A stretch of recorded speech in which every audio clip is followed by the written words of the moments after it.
dramanya drama keluarga juga, ada drama aku dan kekasih aku juga gitu ya. Kekasih? Itu semua. Kayak lagi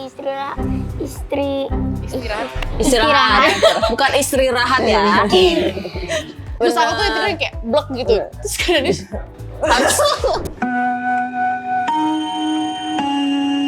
Mohon perhatian. Eits, sebelum nonton, subscribe dan nyalain loncengnya. Biar makin asik. Selamat nonton. Hai Sobat 21, gue Nanda. Sekarang gue udah ada di Senayan City 21 bareng sama cast dari film Menjelang Aja. Sorry ya, suaranya agak serak. Kebetulan habis konser kemarin. seru banget. Konser di mana? Di kamar mandi. Boleh kenalan dulu mungkin Kak Danish sebagai apa, Sakil sebagai apa, Kathleen juga sebagai apa di sini. Halo, saya Syarifah Danish. Di film Menjelang Ajal ini saya berperan sebagai Sekar. Halo, saya Syakil. Syakil di film Menjelang Ajal ini berperan sebagai Dodi. Hai, aku Caitlin Halderman, di sini berperan sebagai Ratna. Oke, jadi Bu Sekar, Dodi, dan Ratna. Oke. Langsung ke pertanyaan soal film. Tapi pertama aku mau nanya pertanyaan penting dulu ya. Baik. Ini kan lagi promo ya di sini. Yang jaga warung siapa Bu? Yang jaga warung. Ini Bibi. Siapa Bi? Rodia. Birodia ya. Iya. Sendiri ya jaganya ya. Ada bertiga. Oh bertiga ada pegawai ya. bertiga. Gitu. Nah, mungkin pertama ceritain dulu deh karakter Bu Sekar di sini seperti apa, Dodi seperti apa, dan Ratna seperti apa. Karakter Ibu Sekar di film Menjelang Ajal ini dia adalah seorang single mother dari 3 orang anak. Suaminya meninggal ketika anak-anaknya masih kecil dan bahkan Dodi itu masih dalam kandungan. Dia tuh perempuan yang sangat sayang sama anak-anaknya, perempuan yang kuat, tapi ada satu masa yang dia merasa dia udah merasa itu di titik terendahnya dia sampai dia akhirnya mengambil jalan pintas. Oke. Kalau Sakil, kalau Dodi gimana? Kalau aku anaknya sih rewel, terus manjanya ke kakak terus dia penyayang, penakut, dan bisa merasakan kedatangan makhluk halus. Itu sebenarnya mirip banget sama aku. Oh, sangat mirip sama karakter Dodi ini. Iya, aku penakut, penyayang, sama Bisa merasakan makhluk halus? Enggak ya? Kamu cerdas juga ya? Iya, Dodi juga cerdas. Oh, jadi karakternya di sini mirip banget sama Sakil ya? Iya. Oke. Kalau Ratna sendiri gimana? Ratna ini anak kedua dari 3 bersaudara. Biasa anak tengah itu kan yang paling neglected ya, yang paling nggak dipikirin lah gitu. Anak pertama yang paling diharapkan, anak terakhir yang paling disayang. Terus anak tengah gue apa gitu. Nah, di sini aku merasakan itu. Secara abang aku keluar dari rumah, jadi aku punya Ratna punya pertanggungjawaban yang besar untuk mengurus rumah gitu. Secara ibunya juga sibuk di warung nasi gitu. Jadi untuk urusan rumah, apalagi adik aku harus bertanggung jawab atas semua itu sih. Oh, berarti kakaknya tuh kemana ceritanya? Kuliah atau kerja gitu? Punya jalan sendiri lah dia, pokoknya memilih jalan sendiri. Iya, memilih jalan sendiri. Merantau di luar dari rumah ya? Iya, merantau dari. Jadi ada konfliknya itu dari anak tertua ini yang diperankan oleh Dava Wardana. Jadi dia punya keinginan punya cita-cita yang beda jalur lah sama keinginan ibunya gitu. Makanya beda visi dan misi sama ibunya jadi bersama ya. Jadi dia memutuskan untuk keluar dari rumah gitu. Oh, oke. Nah, tadi kan Kak Danis udah sempat bilang kalau ada satu titik terendah di mana akhirnya Bu Sekar ini mengambil jalan pintas lah gitu. Apa sih yang bikin akhirnya Bu Sekar menggunakan penglaris ini? Boleh nggak sih di-spill gitu? Oke, spill kecil aja ya. Spicil ya. Rasa sayang yang sangat besar sama anak-anaknya dan dia nggak pengen anak-anaknya hidup seperti dia saat itu dan sebelumnya gitu. Di masa sebelumnya dia pokoknya anak-anaknya pengennya hidupnya lebih baik lah. Oke, tapi posisinya apakah warung itu saat itu sepi atau ada saingan yang cukup ini? Justru belum buka warungnya saat itu. Oh gitu. Jadi waktu itu dia pergi ke dukun untuk bisa dapat pencerahan lah ya, disarankan untuk membuka warung dan ternyata memang setelah membuka warungnya laku keras. Oh gitu. Karena memakai Oke, penglaris. oke. Oh berarti Selanjutnya nonton. berarti bukan karena ada kompetitor ya? Bukan. Karena emang. Tapi kompetitor sudah pasti ada ya. Nah, Iya, benar, pada saat benar, udah benar. buka juga ada kompetitor. Oh, keren udah buka baru ke dukun. Bukan. Datang nggak ya dari awal ya? Dari awal. Kalian sendiri tahu nggak kalau Bu Sekar ke dukun? Enggak. Sebagai anak-anaknya. Kita nggak tahu. Yang Oh, kita nggak tahu tahu cuman ceritanya ya? iya sehari-hari emang rame aja warung nasinya. Cuma kita nggak pernah tahu kenapa. Berarti nanti di sinilah konflik di mana kalian mengetahui Awalnya ini gitu. kemunculan keanehan-keanehan ini juga kita nggak ada yang tahu kenapa. Even Ibu Sekar juga nggak tahu kenapa gitu. oke. Sampai akhirnya kita mencari tahu kayak ini ada apa. Barulah di situ. Itu pun Ibu Sekar duluan yang tahu. Dia nggak mungkin ngasih tahu anak-anaknya dong dia apa kesalahan apa yang udah dia lakuin kan. Cuma pelan-pelan kita jadi tahu. Oke, kalau Dodi gimana? Apakah tidak bantuin ibu di warung? Kalau Ceritanya di sini? aku sih enggak. Oh enggak. Kamu main HP ya? Di rumah ya? Game. Main game ya? Main game, sibuk main game di rumah. Oke, jadi ini kan sutradara adalah Budha Hadra ya. Bu Hadra ini udah lumayan dikenal lah dengan film-film horor sebelumnya gitu. Kalau kalian sendiri udah pernah nonton filmnya Bu Hadra sebelumnya? Sebelum syuting film ini belum, tapi setelah syuting film ini nonton filmnya dia dan yang ya Oke. maksudnya Jadi- sesuai dengan apa yang saya dengar gitu. Oh oke. Kalau kalian gimana? Kalau Sakil gimana? Aku sebelum aku syuting film ini pernah aku nonton si Jin. Si Jin ya. Nah, terus pas aku udah syuting ini aku nonton pemandi jenazah. Oh, oke. Kamu anaknya yang takut nonton film horor? Aku sih iya.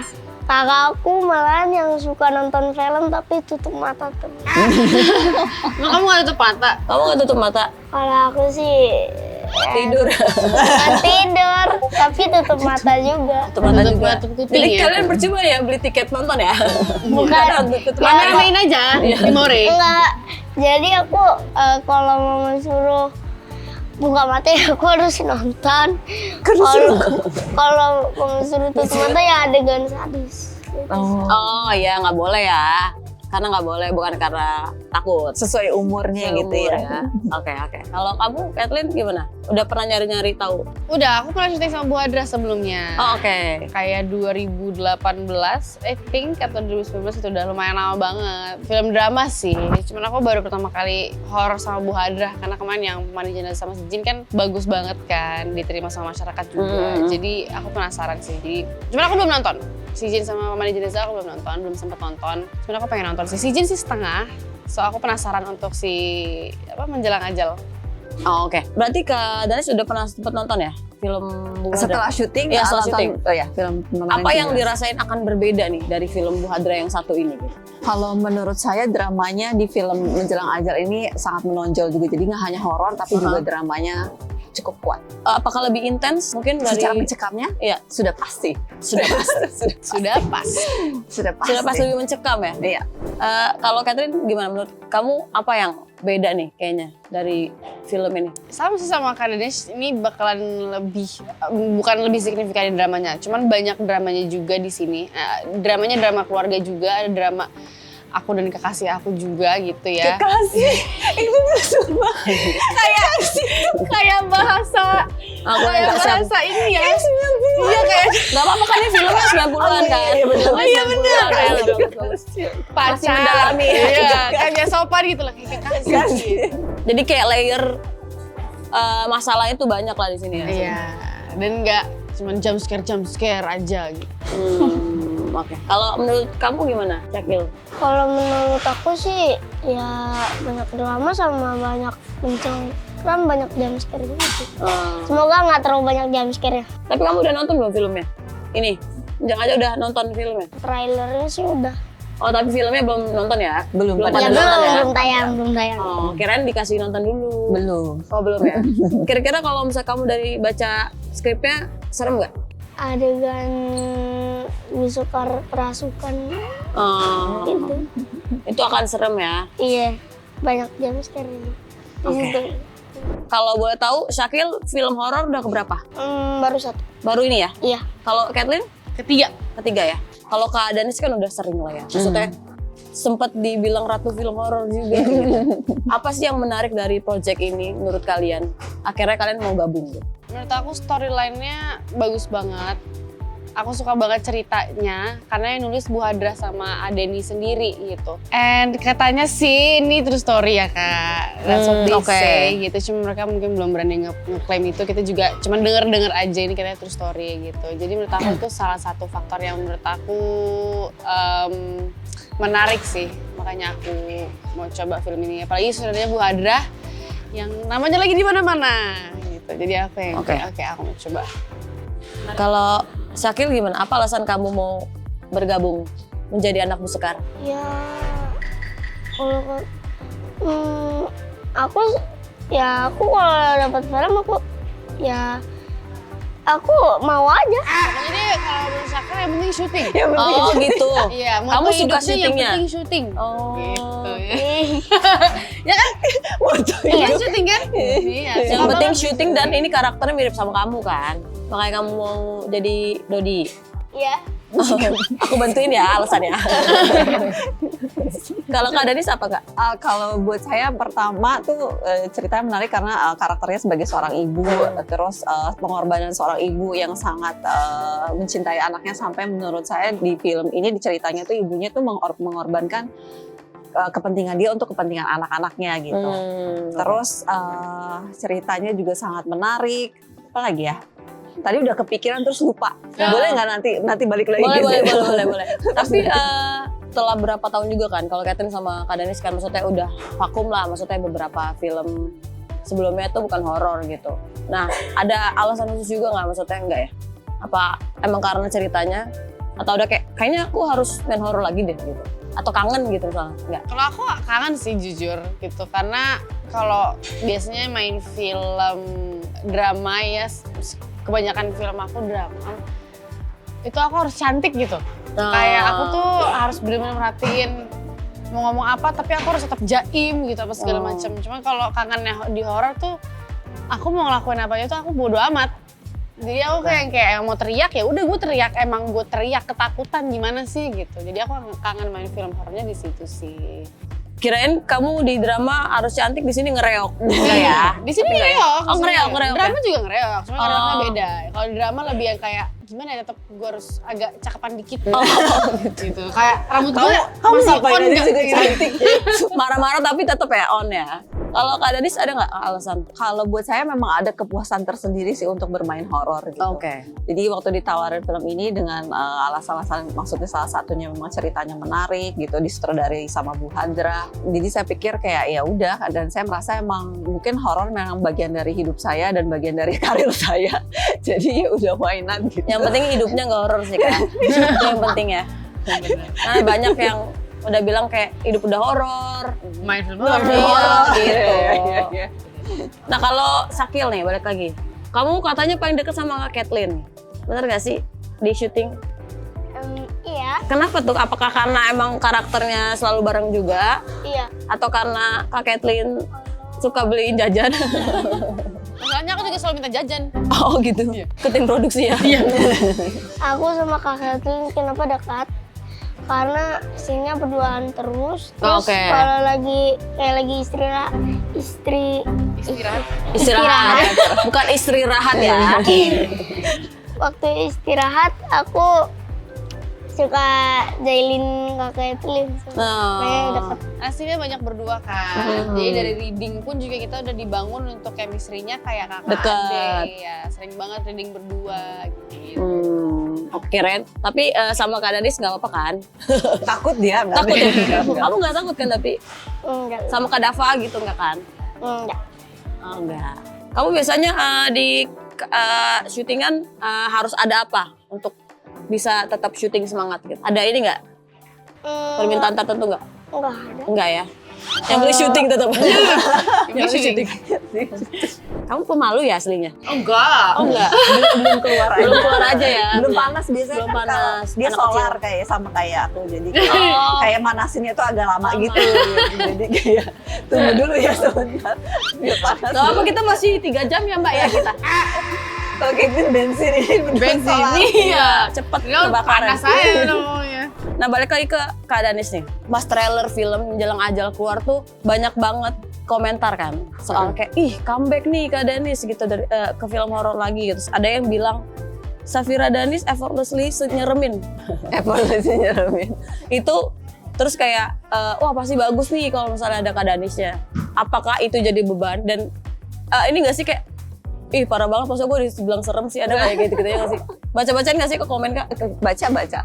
Maksudnya kalau buat saya itu menjadi apa ya? Menjadi acuan cambuk untuk berusaha bisa lebih baik sih. Maksudnya, Jadi bensin ya? jadi bensin ya, dari solar ganti bensin supaya bisa jadi lebih baik lagi gitu. Karena saya ngerasa kalau dibilang jadi beban iya dan tidak, ada bebannya dan ada tidaknya juga gitu. Tidaknya ya saya merasa berarti diapresiasi dan untuk tidaknya untuk menjadi bebannya karena saya ngerasa aktris-aktor Indonesia yang memerankan bermain di film horor itu banyak dan semuanya itu bagus-bagus termasuk Caitlyn, Shakil gitu.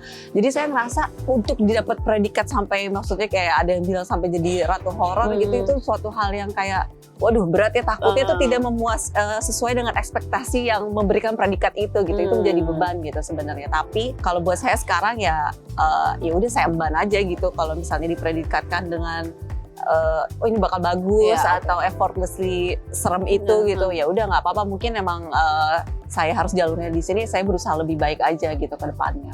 Tapi apa yang akan dinantikan lah sama penonton? Mungkin kayak apakah karakter Kak Danis kan sebenarnya kayak misterius gitu kan kalau di film-film sebelumnya tuh. Apakah di sini akan menemukan kemisteriusan itu atau gimana gitu? Enggak, sebenarnya kalau karakter Sekar ini tidak misterius ya, dan dia tuh maksudnya seorang ibu normal yang ibu berada di daerah Jawa Barat, lokasinya punya anak 3 orang, pokoknya karakternya ya memang seorang ibu-ibu biasa yang punya warung yang sayang banget sama anaknya gitu, dan harapannya ketika nanti orang menonton tuh bisa relate dengan kehidupan sehari-hari aja gitu. Ada ibu-ibu loh yang punya warung dan punya 3 anak ya kayak gini gitu. Berarti sisi keibuan Kak Danis lah akan diperlihatkan di karakter diasah ya. Oh iya, oke. Belajarnya dari mana Kak? Udah jadi ibu ya, udah bisa lah. Kalian sendiri ketemu di satu project, apakah baru di sini atau udah pernah sebelumnya bertiga? Iya. Kenapa? Maaf, tadi dipanggil kakek itu nengok kan gua kan. Ada fansnya. Iya, gua kayak saya mau minta foto. Nanti ya. Sorry. Baru pertama kali sama Radis. Sama Dava juga ya? Dava sebelumnya aku udah pernah syuting sama Dava. Film pertama, project pertama Dava sama aku juga. Jadi udah lama lah, mungkin 2021. Oke, Cuma udah gimana? kenal dari Dava, sama Dava udah 10 tahun yang lalu. Oh, oke. Nah, berarti lebih gampang sama Dava. Kalau yang baru-baru ini ketemu gimana? Untungnya Kak Danis sama Shakil sama-sama easy going gitu loh, jadi gampang aja. Udah gitu dibantu reading yang kita kayak nggak bisa jaim nih. Kadang disuruh nyanyi, kadang disuruh joget, kadang disuruh apa ya, ada aja. Siapa yang nyuruh nyanyi? Acting coach-nya kebetulan ya dari situ. Itu Jadi Bang Komar, ada tujuannya? Komarudin. ya tujuannya ya itu supaya untuk nggak jaim aja, lebih lepas ice breaking gitu ice loh. breaking. Tapi nggak ada canggung-canggung sebelumnya awalnya? Iya mungkin pertama kali, kedua kali ketemu lah ya Kak, masih agak malu-malu lah. Cuman makin kesini kayak ya udahlah ya. Tapi kan Lanjut aja. Tapi tempat ada impression kayak aduh Kak Danis, aduh. Sekarang kan nyebutin satu film Iya horor kan. benar. Ada nggak sih? Iya deg-degan ada lah. Ternyata nggak sesuai sama ini ya? Enggak juga, masih. Apalagi emang maksudnya kalau di lokasi syuting tuh saya emang lebih banyak tidur dan diam. Oh gitu? Iya, cuman kalau aslinya ya ngobrol biasa aja, main deket juga. Secara aku juga pelor juga ya, jadi kalau lagi tidur ya pokoknya. Tidur aja dulu kan tidur ya. Semua tidur ya? Iya, Yang syuting tidur. cuma Shakil. Iya, Shakil dan Dava. Karena yang penting syuting. Kamu suka gangguin mereka tidur nggak? Harusnya kalau mereka tidur, aku tidur juga. Oh kalau mereka tidur, kamu tidur juga sama mereka? Udah gitu, Kak Danis kasihan banget kalau tidur, kan make up semua kan. Oh iya Terus aku benar. tuh tidurnya kayak blok gitu. Terus Kak Danis harus iya, harus jaga. Iya, harus jaga ini. Aku masih pakai selimut, bantal. Nyaman ya? Nyaman, rumah gue. Tiap film tuh kan pasti ada hal yang bikin kalian harus melakukan sesuatu lah. Maksudnya kayak entah harus nurunin berat badan atau apa gitu. Kalau di sini ada nggak hal yang kalian lakukan spesial untuk bisa dalemin karakter ini? Lo kayak tubuh misalnya? Kalau saya emang ada olah tubuh karena ada adegan, ada salah satu scene yang memang mengharuskan saya beradegan untuk semacam fighting yang ada koreonya, Iya, oke. termasuk sedikit menari sih. Oh, oke. Jadi di koreonya itu menari dan Fighting. bela diri ya. Oh. Ya. Jadi harus latihan, ada workshop itu dulu sebelum syuting. Dan untuk part kesurupannya itu apakah ada ini juga olah vokal? Maksudnya kayak bagaimana teriakannya atau enggak ada? Olah vokal sih nggak ada, tapi emang ada beberapa scene yang Bu Hadra emang minta kayak suaranya coba diganti sedikit gitu. Jadi dicari-cari sampai ya, maksudnya kayak ya udah kalau udah cut berarti oke, ya udah berarti suara itu yang diambil gitu. Suaranya tuh yang spesifik seperti apa? Maksudnya apa yang lebih berat atau lebih Kalau pas kesurupannya tuh kalau saya ngambil suara yang lebih light, dia suara light gitu, jadi suaranya nggak berat tapi Sunda dan saya kayak kalau saya sih masukin sedikit ke biar terdengar tua sih. Oh, Gitu. Jadi tetap seperti karakter Ibu Sekar itu, tapi dia kesurupan katanya gitu. Maksudnya kayak ada suara yang tua gitu, kayak nenek-nenek sedikit gitu loh. Karena yang merasuki apakah nenek-nenek? Sebenarnya nggak juga, cuman maksudnya kayak pengen bikin suaranya yang beda aja gitu. Oh, dari karakter aslinya si Sekar ini. Mm-mm. Kalau Kathleen sama Sakil ada? Aku warnain rambut sih. Oh, kamu warnain rambut? Ya. Oh, jadi apa? Ijo? Enggak ya? Jadi kuning kemarin kalau nggak salah, neon gitu. Jadi Biar kalau gelap lebih terang ya? hitam aja sih. Oh, oke. Karena kan nggak ada campuran-campurannya sebenarnya, makanya dihitemin sedikit lah gitu. Biar Mungkin lebih agak pirang, biar kayak karena mungkin waktu kecil tuh kebiasaan main layangan di iya, sawah. panas ya. Iya, jadi ya ada lah pirang-pirangnya Highlight dikit gitu ya. ya. Kalau Sakil ngapain? Untuk film ini ada yang dilakuin nggak khusus? Ya aku cuma di rumah cuma nonton. Di rumah cuma nonton. Kamu tapi baca skrip kan? Iya. Menurut kamu film ini susah nggak buat kamu karakternya? Kalau film ini ya nggak terlalu susah juga karena aku di rumah di readingin terus readingin sama coachnya ulang. Jadi mama readingin di rumah, coachnya readingin di tempatnya. Oh, jadi terus dibaca, pokoknya latihan reading lah di rumah mau di lokasi gitu ya? Ya supaya ya pas syutingnya udah oke, udah bagus lah actingnya gitu. Jadi kalau menurut aku simple aja. Simple. Dibikin simple aja lah ya. Simple aja. Oke deh kalau gitu. Nah ini kan ceritanya di Jawa Barat ya. Berarti dialognya akan Sunda atau gimana? Kita sebenarnya lebih ke dialek aja sih, dialek Oh, aja. dialek. Maksudnya nggak ya berbicara orang Sunda aja gitu. Tapi ada beberapa kata-kata umum yang memang dipakai bahasa Sunda gitu. Cuman nggak keseluruhan Sunda sih. Oh, tapi pas yang kesurupan itu kan kayak aku lihat di trailer ada yang Yang dahar. bahasa iya. Bahasa Sunda ya. Itu apakah pas kesurupan akan bahasa Sunda semua? Dialognya apa enggak? Mostly ya pas Oh kesurupan. masih ya. Kadang ini seorang Sunda. Sunda. Oh jadi udah Biasa, inilah ya, udah biasanya real Sunda. biasanya.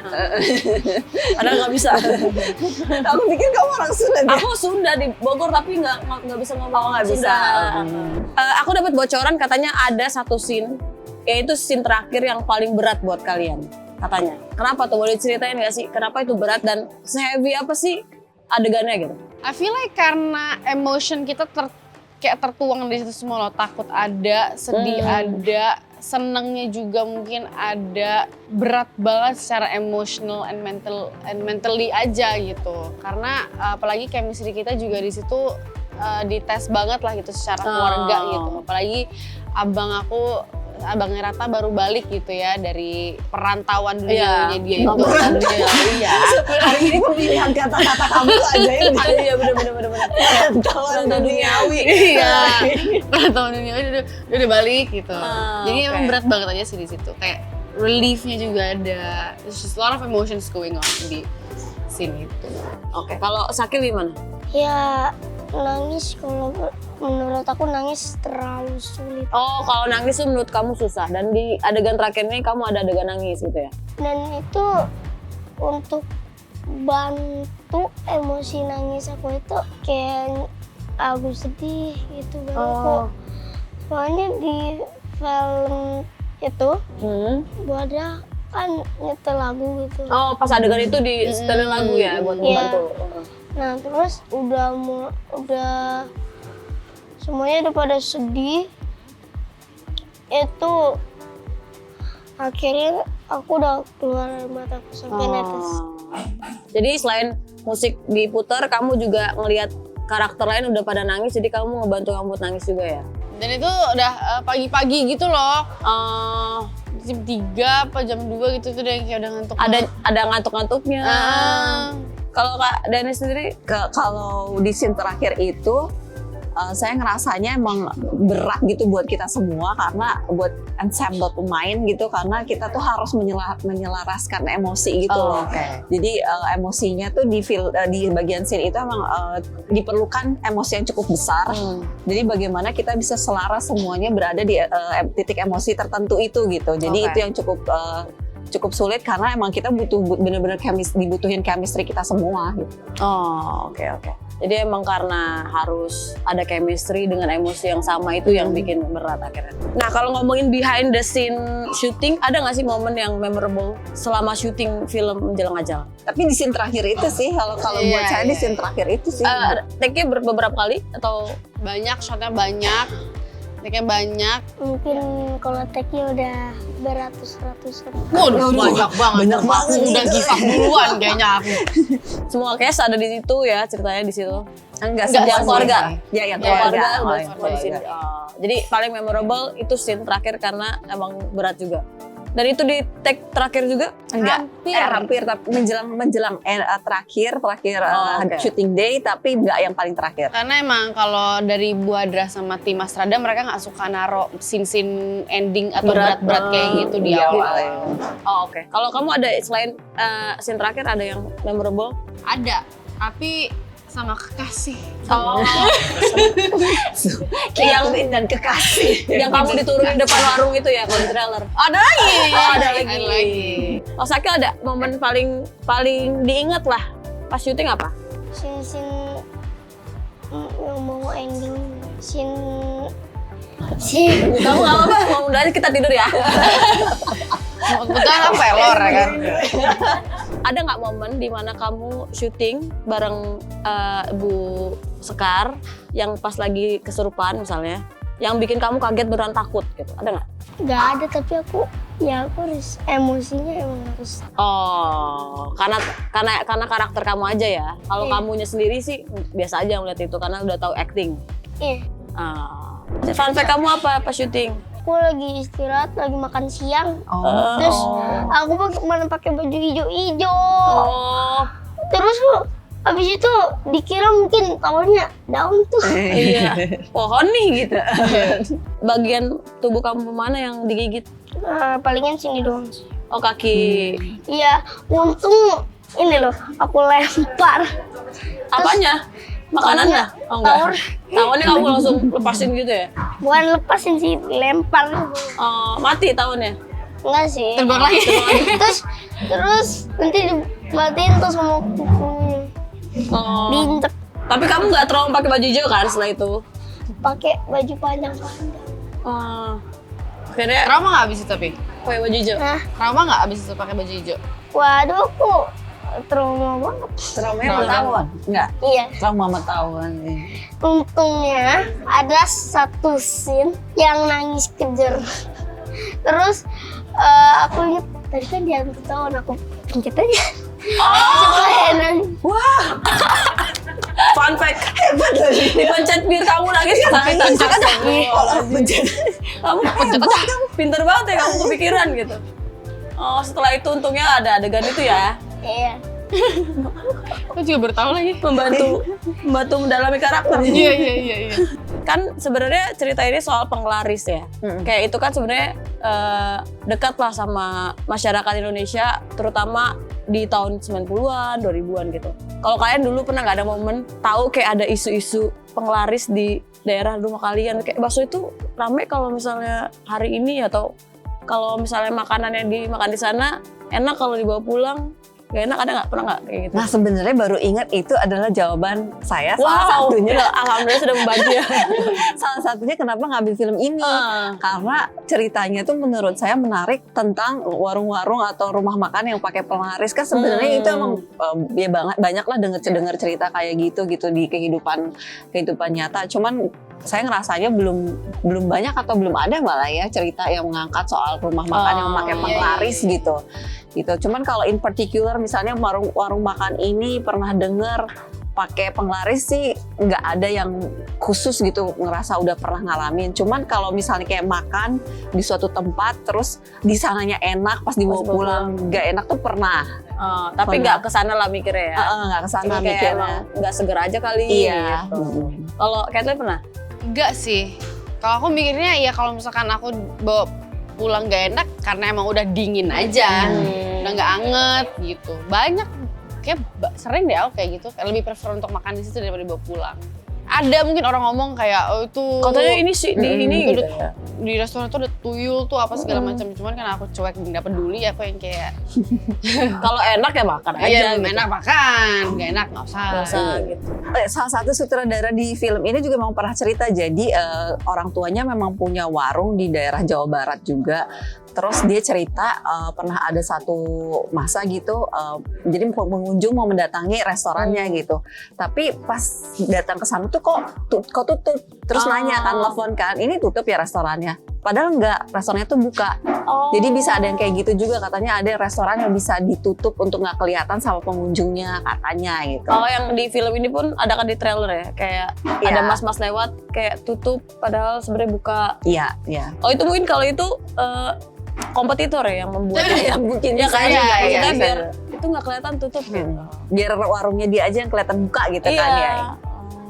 Gitu. Apa alasan penonton harus nonton film Menjelang Ajal? Dan ingetin buat nonton Menjelang Ajal tanggal berapa di Cinema 21? Karena ini nggak cuma horor, ini ada dramanya juga. Terus ini comebacknya Kak Danish setelah sekian lama. Dan ada Caitlyn juga. Film pertamanya Shakel yang horor juga. Ya harapannya setelah nonton film ini tuh rasanya nggak hanya takut karena film horornya juga, tapi ada rasa haru karena ada drama keluarganya juga gitu. Dan harapannya semoga penonton bisa relate dengan karakter-karakter di film Menjelang Ajal dan bisa merasakan lebih appreciate sama ibunya udah lakuin buat kita gitu.